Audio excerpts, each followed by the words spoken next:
ഒരു മുന്നോക്കക്കാരൻ ആ വണ്ടി കയറുമായിരുന്നു കൊണ്ടുവരുന്ന, ഒരു ന്യൂനപക്ഷക്കാരൻ കയറുമായിരുന്നു കൊണ്ടുവരുന്ന. ഈ പിന്നോക്കക്കാരനാണ് ഞാൻ. ആ വണ്ടിയിൽ ഒന്ന് കയറിയെന്ന് പറഞ്ഞ് നിങ്ങളിവിടെ എല്ലാം എന്നെ കൊല്ല ചെയ്തില്ലേ? ഇതൊക്കെ മര്യാദയാണ്. ഒരു പത്രശ്രമമാണ്. നിങ്ങളാണല്ലോ ഇപ്പൊ രാജ്യം ഭരിക്കുകയും നശിപ്പിക്കുകയും എല്ലാം ചെയ്യുന്നത് മീഡിയകളാണ് ഇപ്പൊ ഭരിച്ചുകൊണ്ടിരിക്കുന്നത്. അതുകൊണ്ട് പൊന്നു പിള്ളേരെ എന്നെ വിട്ട് ഞാനൊരു പാവം പിടിച്ചൊരു സമുദായത്തിന്റെ പ്രവർത്തനമാണ്. നിങ്ങളൊന്ന് മനസ്സിലാക്കണം, ഈഴവ സമുദായം ഇന്ന് ഇന്ത്യയിലെ ലോകത്തുണ്ടെന്ന് അറിയിക്കുവാൻ എനിക്ക് സാധിച്ചിട്ടുണ്ട്. പക്ഷെ അതിന് നശിപ്പിക്കരുത്. ഞങ്ങൾ ആരുടെയും ഒന്നും പിടിച്ചു പറിക്കാൻ നടക്കുന്നില്ല. ഒരു ചാനലുകാരന്റെയും അവകാശം ഈ ചാനലിന്റെ പുറകെ ഒരുപാട് കൊള്ള നടത്തുന്ന ചാനലുകാരുണ്ട്. ആ കൊള്ളക്കാരുടെ പേരും ഞങ്ങൾ വരുന്നില്ല. പക്ഷെ എന്നെ ഉപദ്രവിക്കുക, ഞങ്ങളുടെ സമുദായം ഞങ്ങളുമായിട്ട് പോട്ടെ. മുഖ്യമന്ത്രി എന്താ കുഴപ്പം? മൂന്നാം തവണയും വരുമെന്ന് ഞാൻ പറഞ്ഞുവെങ്കിൽ എന്താ തെറ്റി? കൂടെ നിന്ന് എല്ലാ സുഖങ്ങളും അനുഭവിച്ചും കൂടെ തിന്ന് കാലിട്ട് വിട്ടാണെങ്കിൽ ഞാനാണ് ഉത്തരവാദി. അത് ആരായാലും നിരക്കില്ല. എല്ലാ സുഖ സൗകര്യങ്ങളും അനുഭവിച്ചിട്ട് കൂടെ നിന്നിട്ട് കൂടെ നിന്ന് ചവിട്ടാൻ അവൻ ചതിയൻ ചന്തുമാരാണ്. ബ്രൂട്ടോസ് നീയുമോ എന്ന് ചോദിക്കേണ്ടി വരുന്നു. പറയേണ്ടതെല്ലാം അകത്ത് പറയണം, പുറത്തല്ല പറയേണ്ടത്. പ്രത്യേകിച്ച് ഒരു ഇലക്ഷൻ നടക്കാൻ പോകുന്ന ഈ മുഹൂർത്തത്തിൽ ഇതുപോലുള്ള സംവാദങ്ങളാണോ ഒരു ഐക്യത്തിന് നല്ലത്? ഒരിക്കലും നല്ലതല്ല. മാറ്റം ആഗ്രഹിച്ച് നടത്തോട്ടെ, ഇലക്ഷൻ വരട്ടല്ലേ. മാറ്റം ആഗ്രഹിക്കുന്നത് മാറിക്കോട്ടെ, പുതിയൊരു വന്നോട്ടെ.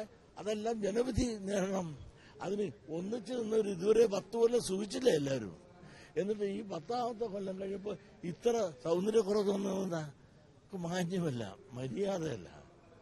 അത്രയുള്ളൂ. പ്ലീസ്. എന്താ കുഴപ്പം?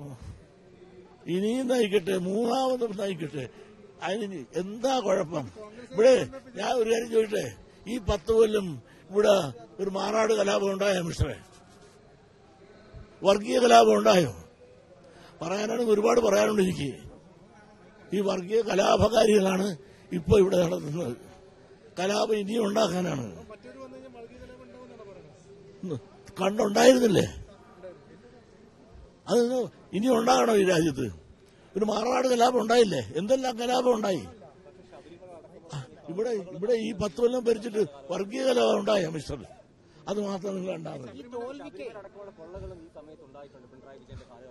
അത് കൊള്ള നടത്തിയവനെ പിടിക്കട്ടെ പാ, അതിനാർക്കാവശ്യം? കൊള്ള നടത്തിയവൻ ആരായാലും പിടിക്കട്ടെ.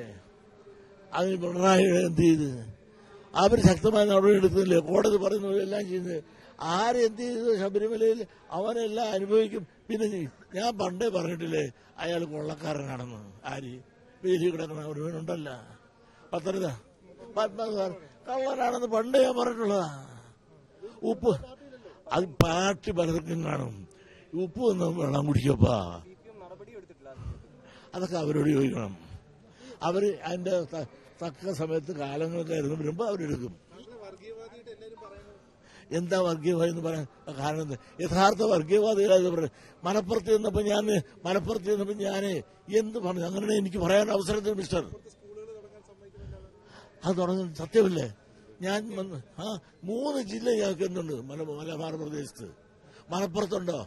വയനാടുണ്ടോ? കാസർഗോഡുണ്ടോ? ഒറ്റ വിദ്യാഭ്യാസ സ്ഥാപനം ഞങ്ങൾക്കില്ല. ഈ ദുഃഖം ഞാനൊന്ന് പറഞ്ഞുപോയി. സ്ഥലം എല്ലാം ഉണ്ട്.